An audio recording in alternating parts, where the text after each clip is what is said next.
Zoya. Yeah. Dis-moi. Dis-moi. Oh, Abou Bassa. Non, Ah, il aime ça. c'est bon ça.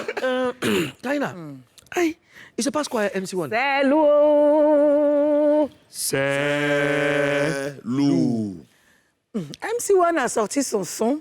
Le clip même était sur YouTube. Sauf qu'après, ils ont retiré le clip.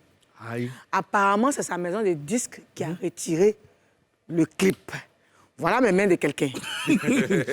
Ozone, tu en sais quelque chose sur cette affaire? Oui, on a tous vu un peu les réactions des gens sur les réseaux sociaux. Moi, j'ai parlé un peu avec l'un des membres de l'équipe de MC1. Ben, il se trouve que MC1 voulait faire plaisir à ses fans qui attendaient depuis très longtemps. Donc, il a juste produit un morceau justement pour leur faire plaisir. Mais sauf que sa structure, son label, l'a contacté pour lui dire que ça ne correspond pas au timing, à leur chronogramme de sortie.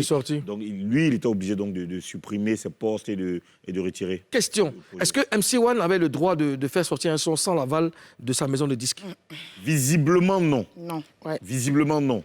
Parce que si la major l'a interpellé, ça veut dire que ça ne faisait pas partie des... Donc la major avait le droit de retirer le son? Oui, moi, oui, parce que quand tu signes un contrat avec une major, ben après, si tu deviens... Si il y a engagement, c'est qu'il y a contrat. Voilà, s'ils ont parlé, voilà. Ça veut dire que c'est sur la base d'un contrat. Abou Bassa, comment tu juges le comportement de la maison de disques? D'abord, j'aimerais savoir si ce qu'il a publié fait partie de ce que la maison de disques va produire. Question. Ça, c'est une grosse question. C'est une grosse question. Parce que je veux dire, si vous signez un album, après, je peux m'enjailler sur un petit morceau qui fait n'est partie pas... de l'album. Non, si ça fait partie de l'album, vous pouvez réagir. Mais si ça ne fait pas partie de l'album, bon... Sauf qu'il est là, sauf que c'est sa maison. Sauf que c'est Oui, sa maison. si la maison... Donc, tout ce qui sort, c'est...